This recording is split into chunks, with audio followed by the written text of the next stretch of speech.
Well, thank you all for joining. My name is Dan Scalpone, and you just heard Chris Phillips. We're applications engineers with Sennheiser, and we're really excited to talk to you about some best practices for your worship. And we're going to go through some new tools. We've had some new announcements over the past couple months that are really exciting, but we also want to start off with just some fundamentals as well. So hopefully there's something for everybody here.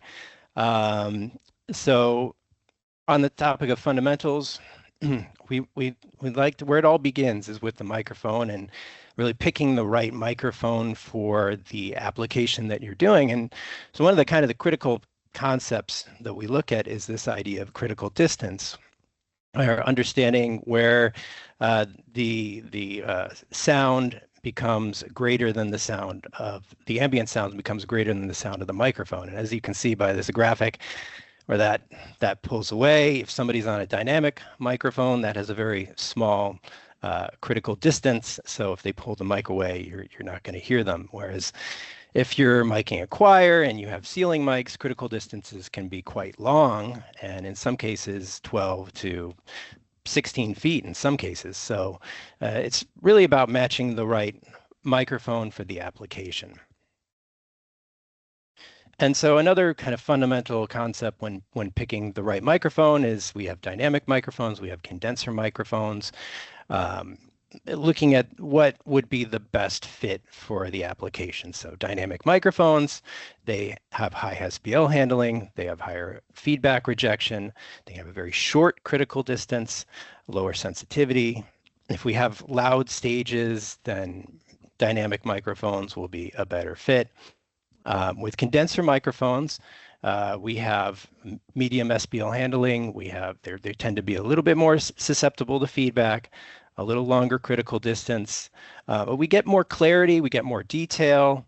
Certainly somebody who has better mic technique, then condenser microphones will be a better fit in those scenarios. And certainly with applications where our surrounding sources won't bleed into that microphone too, then condenser microphones will be a better fit. And of course, we have the dreaded feedback, which I think everybody on this webinar has dealt with before. It's where sound from the speaker enters the mic and creates a loop. And using the right microphone, mic placement, dynamic microphones have a greater feedback rejection.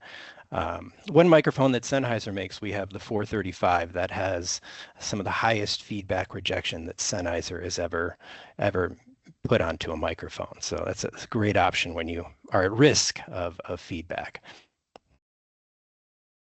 And of course, there's frequency response, and we all probably know what frequency response is. The range of sound from lowest to highest frequency that a microphone can reproduce. Frequency response determines the basic sound of the microphone. And of course, frequency response can change depending on where we are in the axis of the polar pattern. But it doesn't tell the full story, right? Because a $99 microphone can have a very similar frequency response to a very expensive microphone, but they're not necessarily going to sound the same. Yep. And all this information is, typically on the specification sheet, so you can kind of see at which frequency the microphone is more directional. In this case, we'll get into it, but this is a kind of a typical cardioid polar pattern. Yep. And speaking of polar patterns, that's the other really important thing to consider when we're selecting a microphone. Of course, Omni microphones are less sensitive to wind and handling noise. We do not have a proximity effect with Omni microphones, but they're going to pick up more information in our polar patterns. So there's not the isolation that we have with other polar patterns. And of course, with cardioid, we do get that proximity effect. We get pretty good rejection on the rear of the polar pattern. So if you are working with stage wedges, then we're not going to pick up that wedge from behind the polar pattern. So good isolation with the cardioid. And then we also have supercardio too, which also has a proximity effect. It is very susceptible to wind and handling noise. We have a rear lobe, so we want to make sure we're not directly behind that wedge. The wedge can be off axis, so we're not picking up the any artifacts from that wedge. Really good for loud stages. So if you have a loud sound source, you want to reject everything. This is a great solution. Do you want to explain proximity effect, Dan? Yeah. So the lower you get up to the microphone, the closer you get to the microphone, you're going to pick up. It's going to accentuate the low frequency of the vocalist. Yeah. And so when choosing different microphones, in the case with Sennheiser Wireless, we have lots of options to choose from. So I mentioned the 435 and the 445 earlier. Great feedback rejection, dynamic microphones. Also lots of clarity and detail with them as well too. So it's kind of the best of both worlds. We also have our 835 capsule, which is a dynamic workhorse. 835, 845, and cardioid. And then we have a full complement of condenser microphones as well, condenser capsules. We have the 965, which is switchable between cardioid and supercardioid. And then we also have our Neumann capsules as well too. So the iconic Neumann sound that is just incredible detail, and they work on our wireless systems, and they really deliver the best, highest quality results. We do make a third-party version of this as well too, that can screw on different third-party wireless systems as well. And then we also have a full complement of headset microphones, head-worn microphones. HSP2 is a omni head-worn microphone, which is a great solution for worship applications. We have the cardioid head-worn head mic 4. And then we have on the Omni lavalier side, we have the MKE1 and the MKE2, both really good solution, broadcast grade lavaliers, great solution for our kind of our top of the line solution for lavs. And then as well, a full complement of different ears for your inner monitoring, as well as mono cable for IFBs as well. And so we like to show this slide just to show you kind of where wireless began. And we didn't invent professional wireless technology. Neither did any of the other manufacturers these days. This professional wireless transmission goes all the way back to 1917. So over 100 years ago. This patent was filed with the Patent Office in the United States. It was filed by the American Telegraph Company that you might know in its modern day form as AT&T. And the first patent was the design that came with this patent was probably something you would not want to wear. So you had a very large battery pack on the back of the performer, and then you have an antenna that kind of forks up to the top of the performer. Their range was very short. The battery got very hot. But even back then, this was something where the need for wireless was very important, and they came up with this design, and we've certainly come a long way since then. And so I think. Oh, go ahead. Oh, go on. Go ahead, Chris. So I think we could start taking a look from that beginnings of the wireless microphones to where we are today and where we can use them. So you can see on the top, this is representative of the spectrum, and how everything is allocated to different uses. So there isn't any more kind of greenfield property where There isn't spectrum that isn't allocated to a radio use. It's all really designated by the local and regional government authorities, so the FCC for the U.S. And every country has a way of allocating where radio frequencies go. In the US and in much of the world, we see wireless microphones primarily in the UHF spectrum. If we go to other places, so for the US, it stops at 608. If we go to Europe and other places, you are able to operate in more of the spectrum. But yeah, it's typically this, 470 to 608. There are some wireless microphones that are in VHF, which is lower. And then up in higher frequency ranges. You'll note that there's a lot of wireless microphones on the market in the 2.4 and 5 gigahertz range. So this is a valid place to make wireless microphones, and Sennheiser makes them too. In this spectrum, you're competing with, if you get a 2.4 gigahertz wireless microphone, with Wi-Fi and other signals, so consumer devices here. DECT is another range, so this is kind of a sliver, and this spectrum can be a little bit wider and narrower, and may not be usable. For example, in China, it's not legal to use DECT, but in this range, this is based on a digital telephone standard. So wireless microphones can be used here, and they typically have a little bit higher latency. There is some spectrum in the 900 megahertz that you can use wireless microphones with a license, but typically it's going to be microphones in this UHF spectrum is what we're going to see with performance wireless. What we're coordinating around in this spectrum is going to be digital television primarily.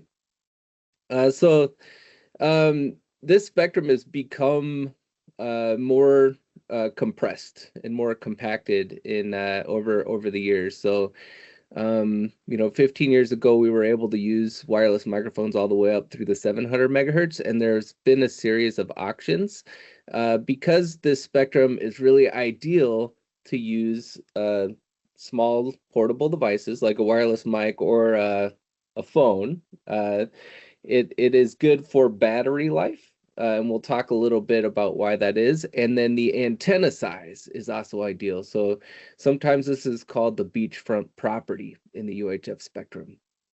So we've seen that become redeployed and reallocated to 5G networks and LTE networks, over the years. So primarily, in the US, we're operating between 470 and 608. And in Europe, they can use the 600 megahertz as well. So it's more crowded, and we have to find how to coordinate within that range. You are able to get a license, a Part 74 license, if you have more than 50 channels of wireless, and that gives you some protection against other devices, and it also allows you to operate in the STL band, which is a part of the 900 megahertz, but you need the license in order to do that.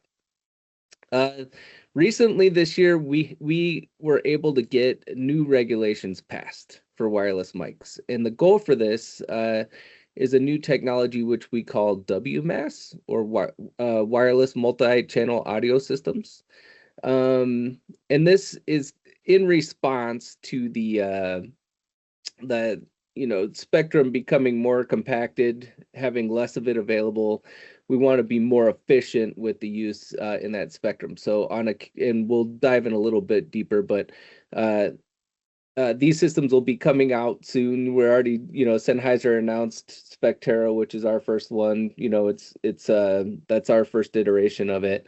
So before February 15th, all wireless microphones that were unlicensed had a limit of 50 milliwatts up to 200 kilohertz.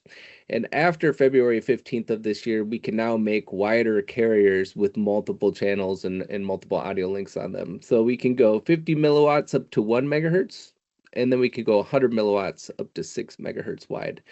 A DTV channel in the US is 6 megahertz. In Europe, it's 8 megahertz. So that varies by region as well. So Sennheiser makes both narrowband digital wireless microphone systems, and that would be our EWD system, our EWDX system, which has several different receiver options, and then our flagship 6000 series system. So these are narrowband systems where we look at these regulations. They are 50 milliwatt systems up to 200 kilohertz wide. And then Spectera is our first wideband multi-channel audio system, or WMAS. So this system allows us to have multiple links, and it's a bi-directional system. We're going to focus more on wireless theory and technology in this, but there's other webinars that you can go look at to look at this technology a little more. It does allow us to get up to 64 channels in one RU. One rack unit, and then also we have packs with this system in our first iteration that have both an in-ear monitor and a microphone or instrument in the same pack. So that's pretty cool. Like I said, this is going to be more tips and tricks and things like that, but definitely take some time and kind of go check out the WMAS solutions that are out there. So when we're doing frequency coordination, the things that we have to avoid are primarily digital television. So this is the over-the-air broadcast of TV. Existing wireless microphones and in-ear monitors that are in a space. So if we're adding another room or another venue within the facility, you need to take all of those into account. So it's always good to have a good inventory of what you have there. IFBs are interruptible foldback systems that you see in TV news. So it's like the little earbud that you would see the anchors wearing. So they have a similar these systems sometimes are the same systems that you would use for IEMs. They're just used in a different application for TV news and broadcasting called IFB. Wireless comm systems, so those can also operate in the same spectrum or adjacent to wireless mics. And then walkie-talkies. So a lot of Motorola's are in that spectrum that's right up against the 470 megahertz, and they're very powerful. So depending on your wireless microphone system, it may be able to filter out that, or you may have to coordinate a little bit away from that spectrum. So Sennheiser wireless microphone systems have front-end filters built in to protect against that.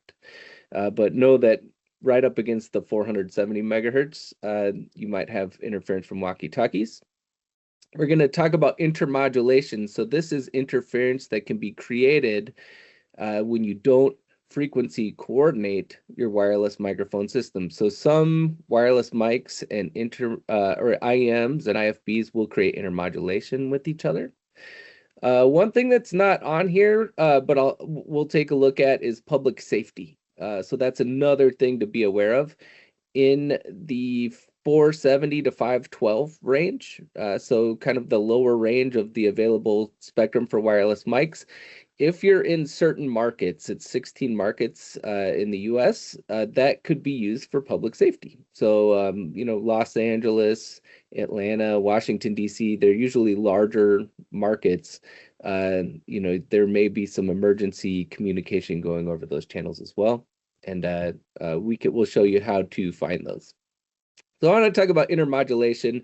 We're not going to read this whole slide because it really goes into the math of how to calculate it.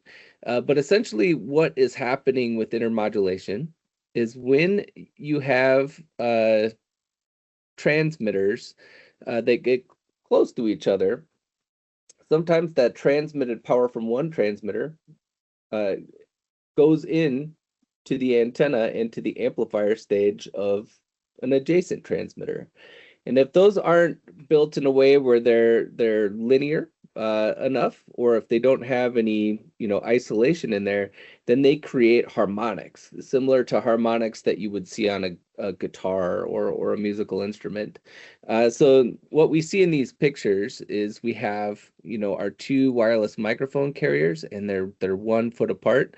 These wireless microphones create intermodulation. And essentially, it's kind of putting the amplifier stage of that transmitter into kind of a nonlinear state. So it's creating a harmonic in there. So this is the IM3 intermodulation, and this is the IM5. it usually happens when they're really close together. So now we put them 3 feet apart, and we see the IM5s intermodulation go away in that scenario. One thing to note as far as these narrowband systems and this WMAS system, Sennheiser's gotten to a point where none of our systems for digital wireless mics or this WMAS system, they don't create intermodulation. But it's pretty common across different wireless microphone types. Our G4 wireless, for instance, that does create intermodulation. So it's just kind of how the technology has advanced. Also, IEM's an intermodulation. So you might see you may have this going on in your rack at your church at this point, where you've got multiple antennas for IEMs that are spaced pretty close to each other. They may be sitting on the front of the monitor console like this, or all in the same rack where the antennas are close to each other. In this scenario, they are going to create those intermodulation properties, and this will happen on an analog IM for sure. So this is it. This is what you would see on air if you laid them out like this. So that's where it's a good idea to add active combiners. So an active combiner is a device where you can plug in your IM systems into the inputs, and it's going to combine them into one antenna output and to a singular antenna. So if we take that same system where we had our intermodulation showing because each system had its individual antenna, when we put them through an antenna combiner, that cleans it up and it goes away. One important thing is you can't cascade combiners typically. You always want to look at the spec sheet, but that power, when you plug it in, combines on this RF output. If you were to plug that in to, say you wanted to get 7 IM systems on one antenna, if you were to plug this RF output into an RF input on another combiner, it likely would damage and destroy that input, if it wasn't rated for that power. And it's better as a best practice to have multiple transmitting antennas than try to do something like that, or use a passive combiner to do it. Just have 2 4-way combiners and have multiple antennas, directional antennas, to overcome that. So we talked about the intermodulation and how we might calculate how to avoid that, because we know that if we have multiple systems that are operating on the same stage in close proximity to each other, they can create intermodulation. So we know the Sennheiser's digital mics don't do that, but any system that does would create intermodulation with other systems around it. So something, and this is kind of a newer announcement, Showcode has become part of the Sennheiser family, and they create a software called Soundbase, which I want to show you, and you can take a look at it. So if you go to Soundbase or the website soundbase.app, you can create a free account, and this will help you frequency coordinate any wireless microphone systems. So Soundbase is a platform that is not manufacturer specific. It works with everyone, and it's designed to work that way. So if you want to coordinate multiple manufacturers, say you have various different wireless microphones and a different manufacturer's IEMs, and then the different manufacturers' comms, all of the profiles are in here, and those profiles include the IMD or intermodulation properties that have been set up for each one of these devices. So this is a free software that allows us to do that frequency coordination and planning. It also allows, and I just set this up for Madison, Wisconsin, thinking about our friends at the Madison office at SoundPro. It also allows you to go in and add different scans that are in your local area. So in Madison, in Soundbase, there's a community where people are uploading scans, and you can see what's happening around you, whether that be uh, for your venue. You might find something that's close by that has a scan that you can take a look at and get a sense of what's out there. Or if you have a touring or traveling aspect to your house of worship or show, you can use Soundbase to look ahead and see what's happening in the next place that you're going. So it's a community. It has a solid Discord channel where people are always, talking and sharing best practices and communicating with each other in there. But also people are uploading their scans locally. So I would recommend to go and just kind of sign up for a free Soundbase.app account. It doesn't cost anything, but it's a software that you can use to do this frequency coordination, you can go in and assign, where your wireless mics go, where your IMs go, and you can coordinate it for your facility. And then once you get a little bit further on, you can start uploading your own scans into Soundbase as well. Another tool that you can use in this, so for EWD, EWDX, they use Smart Assist app. So it has a Bluetooth link where you can take an iOS or Android device and you can control up to 16 systems with that. This will allow you to do a frequency scan and coordinate those systems. So most receivers have an auto scan. And that's the same with EWD and EWX. It's going to scan for the best frequency and it's going to allocate those. Because they're intermod free, typically what you would see with these systems is they will space 600 kilohertz apart. So you'll see them kind of line up right next to each other. If you have another system that's not Sennheiser, for instance, what you want to do is always stay within the groups or the banks, because those are going to be a pre-coordinated plan that avoids the intermod for that or intermodulation properties for that particular system. So I'll use G4, for instance, that uses what we call banks. If you do easy setup, it'll do an auto scan and it'll tell you which bank has the most frequencies. And you always want to stay within that bank because that is a plan that avoids intermodulation. So that part, I think what a good plan to be, or a good thing to look at, is maybe go to Soundbase and kind of look at some of the trainings to do a deeper dive that teach you how to do frequency coordination. Or it's always a good idea to find those clean frequencies using the auto scan on your system.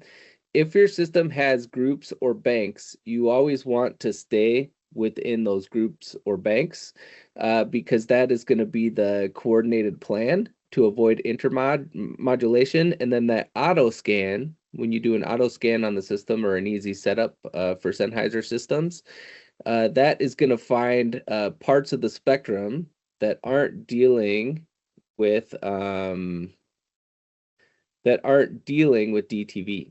So when we look at this particular scan in Soundbase, we can see the big DTV channels here, and then we can see the lower spots where we want to put our wireless microphones, where there isn't that amount of noise. Chris, we have a question here. Oh yeah, go for it. Dale Alexander asks, can you upload a scan from a spectrum analyzer into Soundbase? Yes, yeah. So you're gonna be able to, actually, let's go into the scan recon. So if I go in and I look at these various scans, you'll see that it has a TTI spectrum analyzer, or in this case, it's got a Shure. So this might be a Shure receiver, or it might be one of their frequency coordination tools. In some areas, you might see, here's an RF Explorer, so it is manufactured. It's not, there's more of them in Milwaukee, so we can go over here. We can see various different devices, Signal Hound, so that's a pretty common spectrum analyzer, a Wisicom system. So you can see it's not manufacturer specific. I think one of the things that we're trying to do as Sennheiser is try to open up a little bit more. Like you see that with the Neumann capsule that, is universal, but also with these software tools, because the reality is, there's all kinds of devices on a show. So we're trying to get away from that mindset. And with that in mind, yeah, whatever device you do a scan with, you're able to upload it. The community can kind of vote up or vote down if it's a good scan or not. And there are some measures in place where they remove scans that, aren't really representative of what's going on. So it's kind of, there's some community feedback there as well. And then, you can kind of see that the scans vary depending on the device and the location and the structure, so yes, I guess the We answer is yes to that one. we got another one from Hendrik here. Hey, He Hendrik. says, quick one from me. Is Soundbase able to be networked and integrated into a wireless network to deploy information to wireless units? Yes, and that's also not manufacturer specific. So if you want to do, control and monitoring for Soundbase, that is part of the Soundbase Pro app. So the free version gives you the frequency coordination tools and access to, the community within Soundbase, and also, a lot of other tools for planning your show. If you want to control, and it's not Sennheiser specific, so it can control many manufacturers' devices. So if you have a Shure microphone and Sennheiser IEMs, Soundbase can control both of them on the same page. That is the subscription plan. So there's a fee, an annual fee that goes along with that part. So yes, it can. That part costs a little extra money. All right. Cool. Good questions. So I think it's helpful for me as an audio person, whenever I'm learning anything, is to kind of go through the signal flow of how a system works. It's kind of the same of learning how to mix in the audio world. It can be the same in the RF world as well, to kind of understand some things that maybe you can't see or hear because they're radio frequencies. So let's talk about the different types of waves that we're using. So a mechanical wave uses the transfer of energy through a physical medium. So it could be air, it could be water, it could be a solid surface, a solid. And that's what we're using for microphones and loudspeakers. So for the microphone part of a wireless microphone, when I'm singing into it or talking into it, I'm moving the air. I'm transferring the energy through my environment to move that microphone capsule and turn that signal from the capsule into an electrical signal. Electromagnetic waves, which is where RF comes in, they transmit energy through the vibration of charged particles. So these don't need that physical medium. That's why we can send radio signals in space without an atmosphere. The electromagnetic spectrum, we're using just a part of it. So the radio frequency, which is going to be in here. Other things in the electromagnetic spectrum would be infrared. So when we have an infrared remote or assist listening using infrared, it's using part of the electromagnetic spectrum. Visible light, ultraviolet light, X-rays, gamma rays, and extremely low frequencies.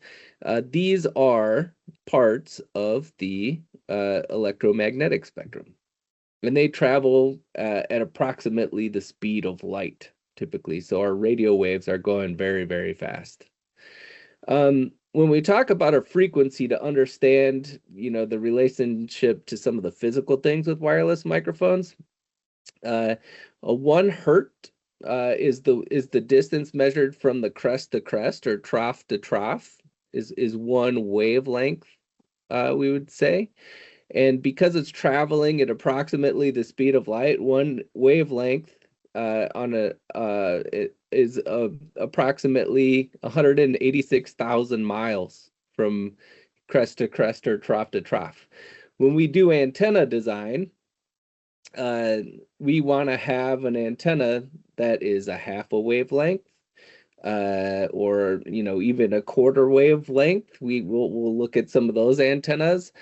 So at 1 hertz, it wouldn't be a practical antenna because it would be miles and miles long. So we wouldn't be able to create a device that operated on that low of a frequency. So we're typically operating in the millions of hertz or megahertz. So 500 megahertz or 500 million hertz is going to be, somewhere between 1 meter and 0.5 meters. So these antennas, when we're talking about a half of that, or a quarter of that when we're doing antenna design, it allows us to build devices that are portable. We can make the antennas smaller. And that's what makes it pretty valuable for a portable system. So when we talk about gigahertz, then we're in a billion hertz. So 1.9 gigahertz, that's the depth range, is 1.9 billion hertz. And 2.4 gigahertz is 2.4 billion hertz. Some things to think about with these wavelengths. We talked a little bit about antenna length, so I'll hit on that again on the bottom. But also, when frequencies are higher frequencies, they need more power to go the same distance as lower frequencies. So you have to bring the power up.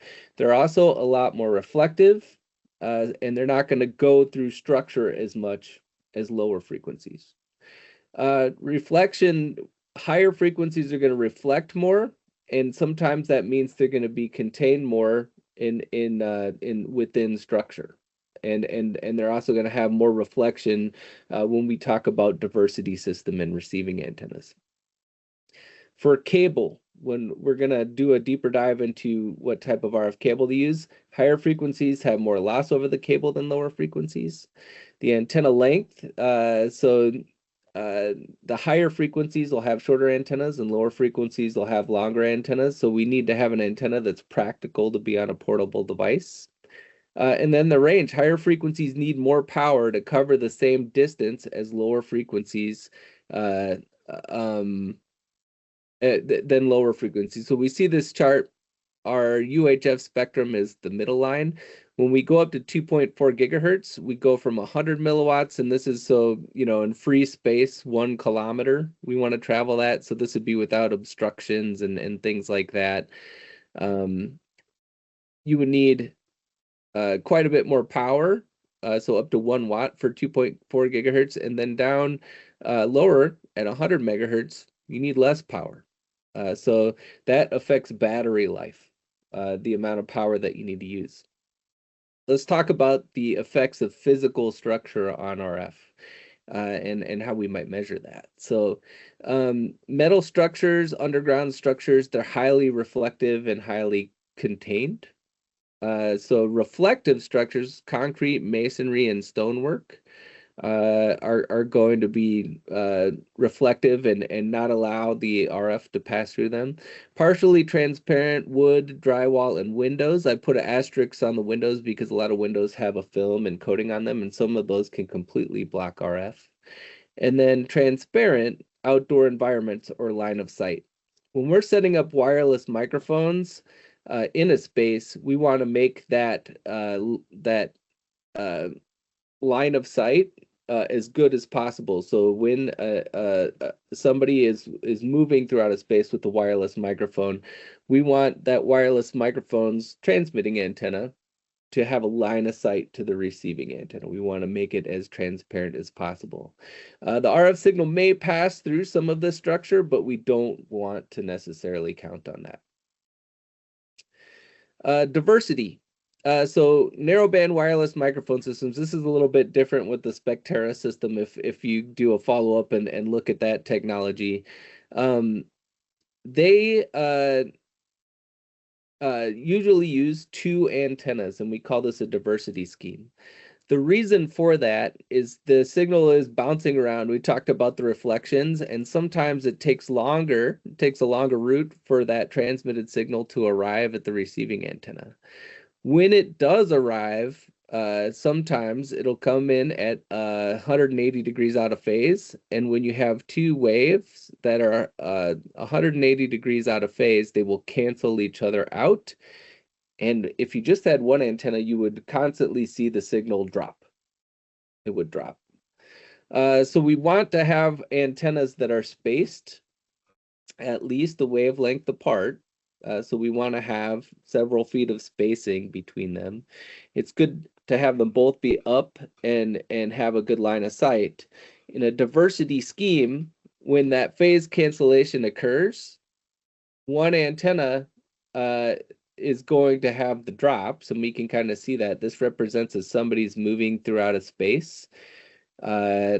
You'll see these dips. Looks like the blue antenna is having some pretty critical dips here.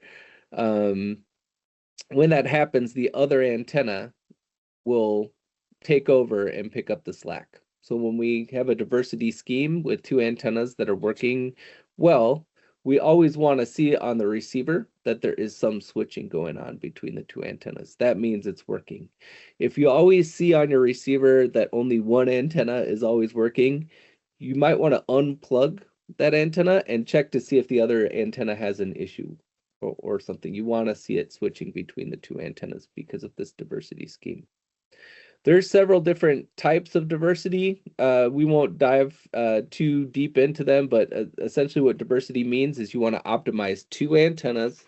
You want them to have a good line of sight, and you want to have good spacing. So that could you want to make sure that the transmitter is seen by both of those antennas equally.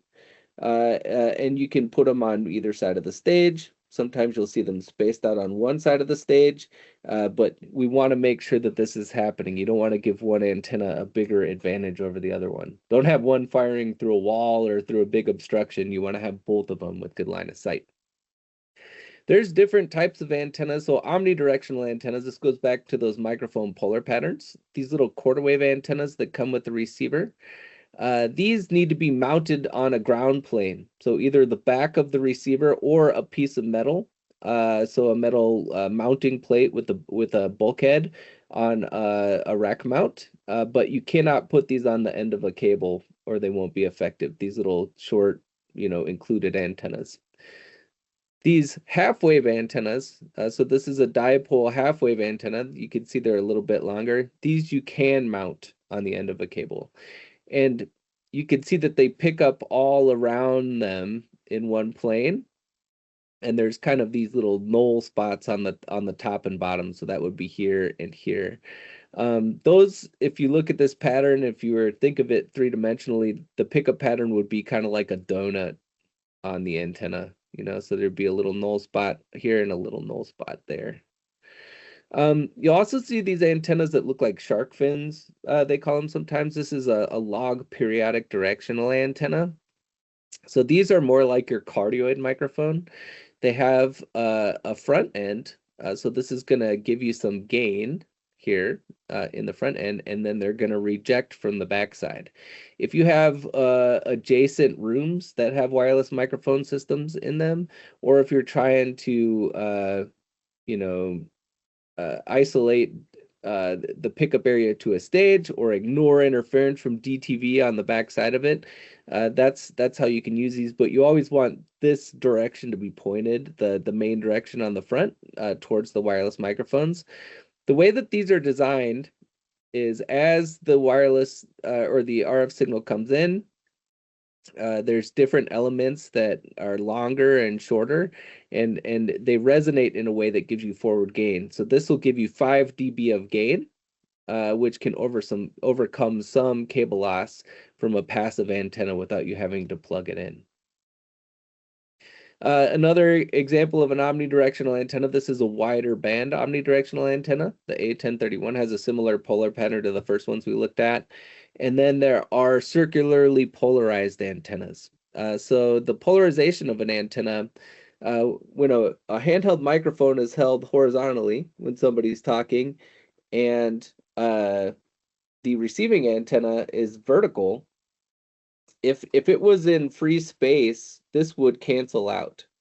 To have one antenna be in a horizontal position and one polarized antenna be in a vertical position. So sometimes you'll see with these types of antennas, if they're on a rack or something, you'll see people kind of do this with them, put them in a V, and that kind of helps a little bit as people move the antennas. Uh, but what also helps is reflections in this regard. So as the the signal reflects in a space, that'll also change it. But you can see some variation from polarization from these vertically and horizontally polarized antennas. There is an antenna design called circularly polarized, and these will kind of see everything, and it kind of looks like a corkscrew pattern. So these don't have any drops or variation due to the position of the microphone in space.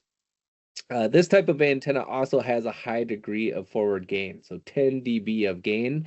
You see these a lot of times when you need to cover, a football field or something like that. They have a high degree of gain and kind of a wide cardioid-like pickup pattern.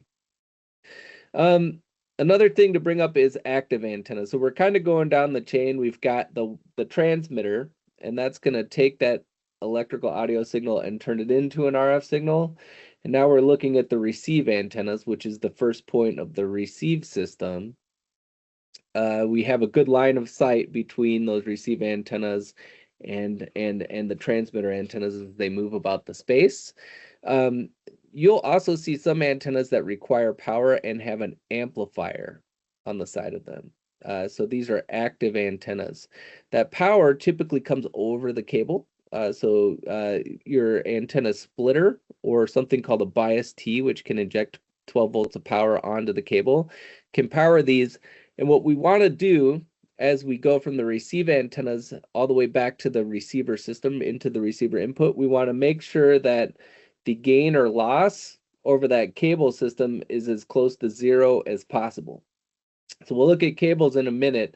Cables and passive distribution create loss in your overall cable run, and you have to make up that with active components or antennas that have some gain. So these are examples of active antennas. There's other ones that have they look like an access point with settable gain structures on there as well, like our AWM UHF.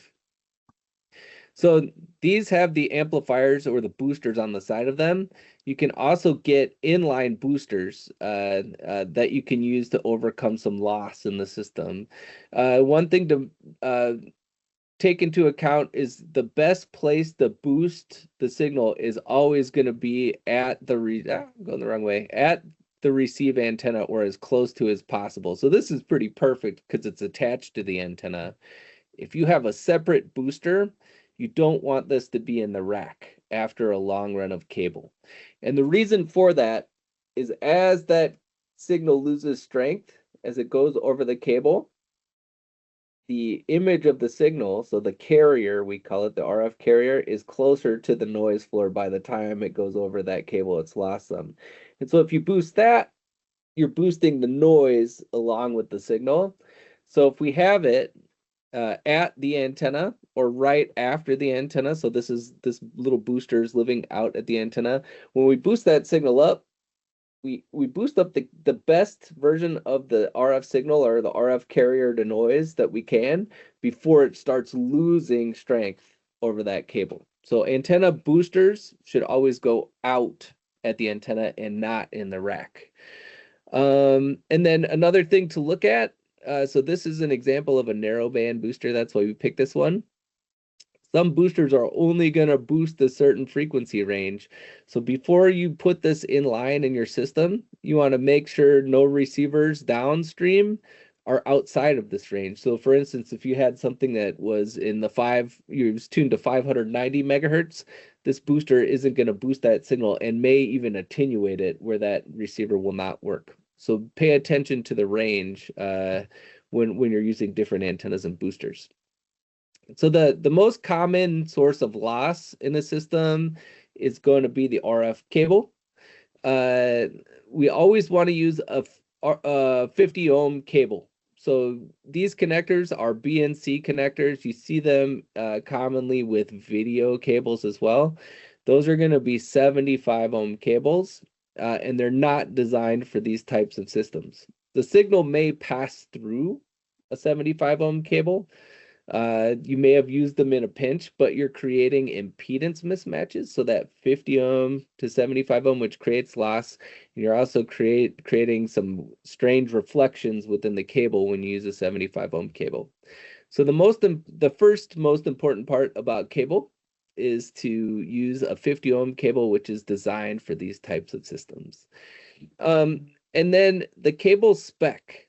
So when you order it, or if you're making your own cables, it varies a lot. So we talked about how we want to get from that receiving antenna to our receiver as close to zero as possible, 0 dB of gain or 0 dB of loss. We want to have a balanced system.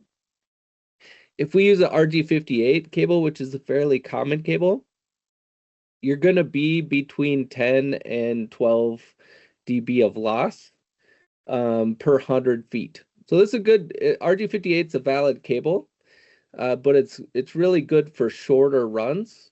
If you get more than 5 dB of loss, then you're going to have an issue with your receiving system. So if you have a shorter run, 10, 12 feet, RG58 is a great cable for that. If you have a 150-foot run, you're going to have to take measures. If you're going to use that cable, you're going to have to use a booster in that scenario. This is a fairly easy cable to manage, an easy cable to wrap. As we go up this list to Belden 9913F, you only have 3 dB of loss per 100 feet, but this is a thicker cable that's a little tougher to wrap, and it's also a lot more expensive. So you just want to be thoughtful about the cable you're buying. A lot of times when we're designing a system or troubleshooting a system with someone, we ask how long the cable is. So you want to be aware of how long that cable is. Sometimes it goes through a wall, because that will help you, and what type of the cable, it'll help you figure out how much loss there is. So, Hmm. but 50 ohm cable is the key. What's up, Dan? There's cable loss calculators too. Oh We should yeah. mention that in Soundbase. Yeah, in Soundbase, sorry, I got the Pro up there.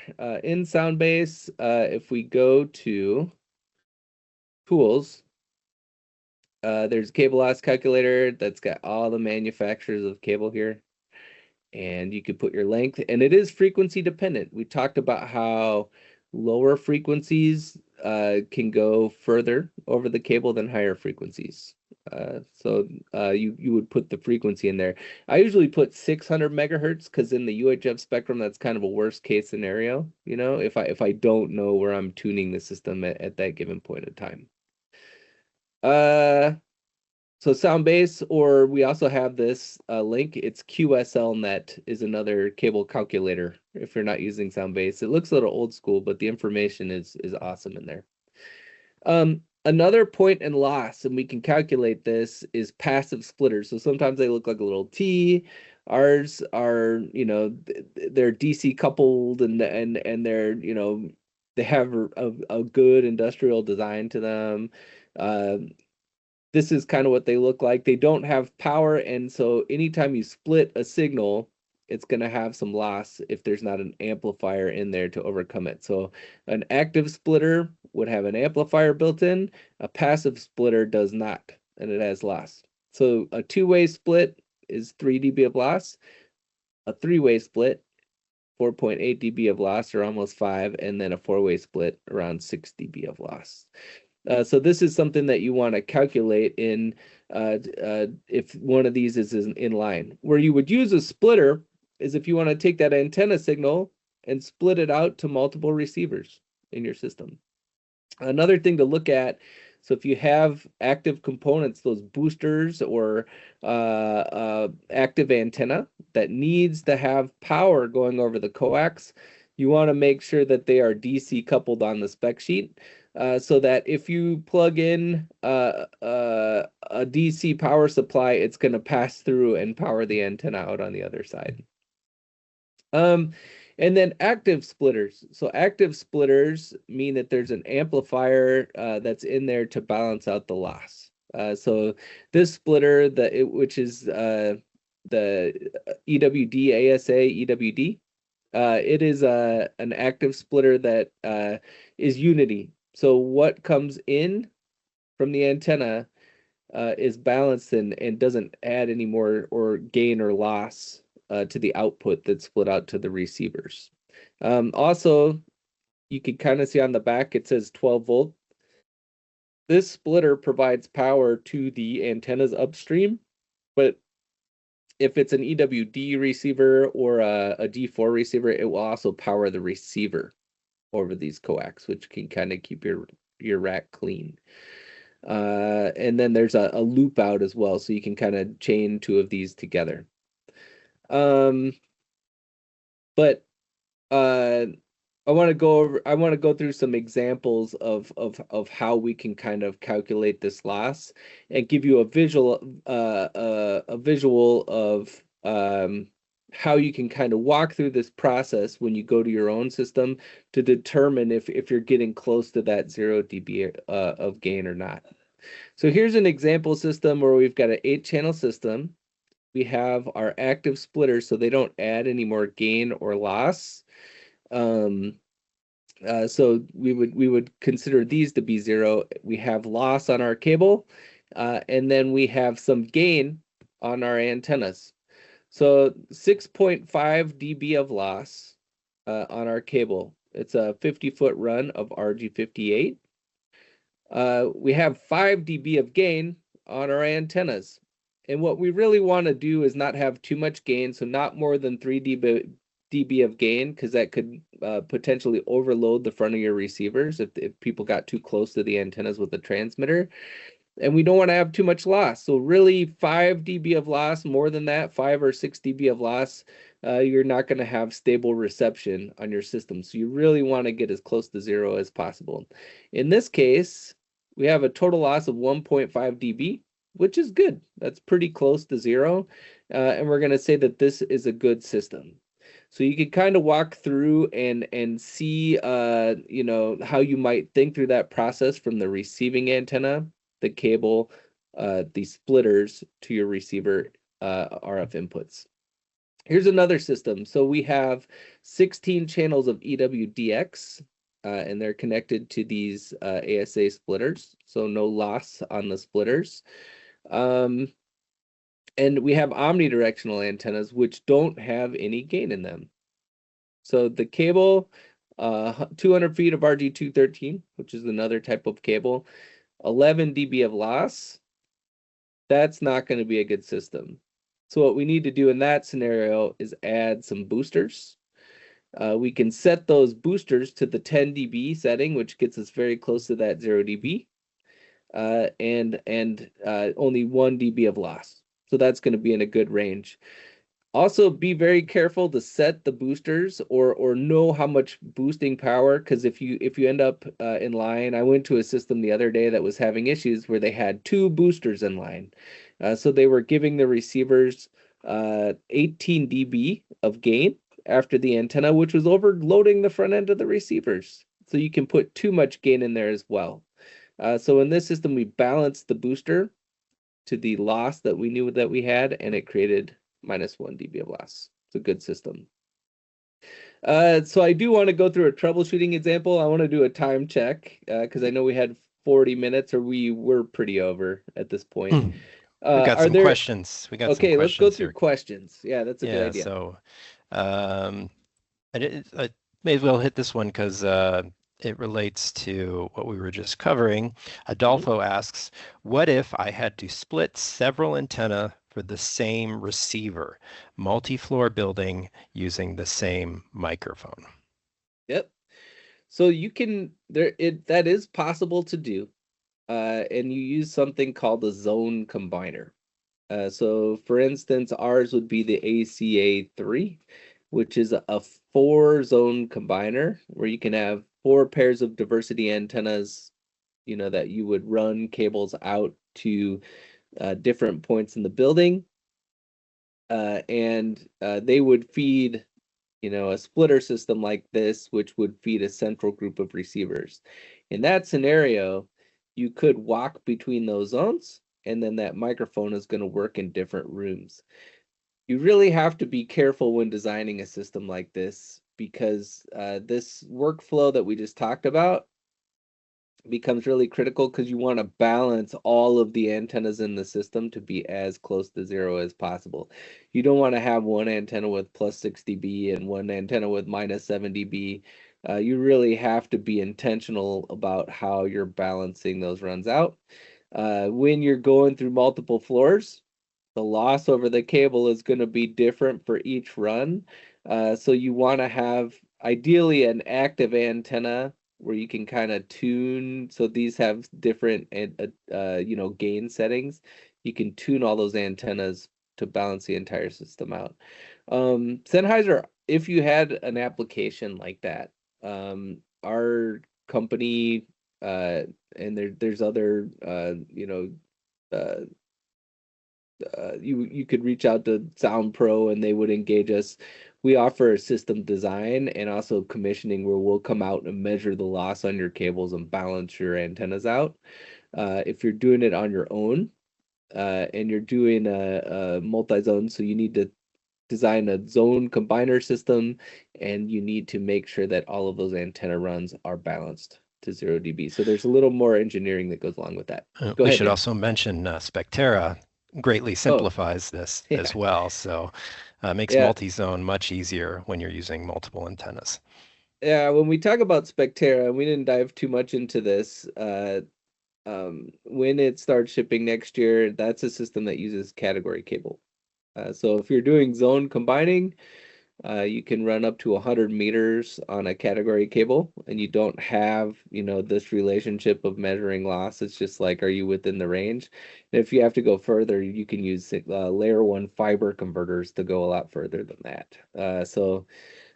That system's going to make multi-zone a lot more straightforward. All right. We have another Spectera question here that came in a little bit earlier. Oh, Um, uh, I can't pronounce the name. I'm so sorry. Farizith, do you have future development for the wireless handheld microphones on Spectera? And the answer to that is yes, although it is not shipping in the first release of Spectera. Spectera is shipping in the middle of next year. It will be available at a later iteration, likely to another year and a half down the road. yep. So the first device will be this guy, which is a body pack that has an IEM, so you can use it for IEM or IFB or a microphone or instrument on the same pack. You can use them at the same time if you want. Then the handheld will come shortly after. All right, and it looks like this is our last question from Alan. I have not experimented with them, so what sort of situations other than a loud stage would the hyper/super cardioid be best used? Um, and that's really anything where you need a good off-axis rejection. There are certainly video applications where super cardioid is really essential, capturing dialogue. Um, but that would Yeah, be, I and mean, singers on stage that are good have good microphone technique. I always have a microphone as a prop, but I don't. I have a mallet. So sorry. We're gonna use this as a microphone, but if your singer has good microphone technique, then the supercardioid can be really valuable at rejecting, noise coming in from amplifiers and adjacent signals, drums, things like that. It is going to pick up a little bit on the backside. And so you want to take some care when you're using floor wedges. But it's going to help, kind of if they're able to stay on the microphone. If the singer does not, and they move off axis and they're not really, focused on singing into the microphone, then it's better to use a cardioid. we got another question here about Spectera from Jorge. Uh, how will how will the handheld microphone, how will be the handheld microphone in Spectera? Um, and I think he's asking like what will the microphone look like maybe? It's gonna have, when you see a Sennheiser mic, we have our trademark, antenna. So it's gonna look like a Sennheiser mic. We know that about it. It's likely going to have the feature of or we know that it's a need, so it will, whether it's at the release or not, it'll have the command channel where you'll be able to talk back to a monitor engineer or production. It's going to use the same carrier. So, Spectera is a different presentation, and we have some of them out there. I think we have some more polished ones that are coming out, next week or the week after. But essentially, they all use the same 6 megahertz carrier. So when we looked at Soundbase, you have these 6 megahertz wide carriers. The Spectera will take up one of these. If we think about in-ear monitors, you know, if you have to use more than 6 or 8 of them, it takes up the whole one of these. With a Spectera carrier, you could have a 6 megahertz carrier, which would have your in-ear monitors, your microphones, and your instruments potentially, on the same 6 megahertz carrier. So that handheld will operate in the same RF carrier because it's bidirectional as your IEMs.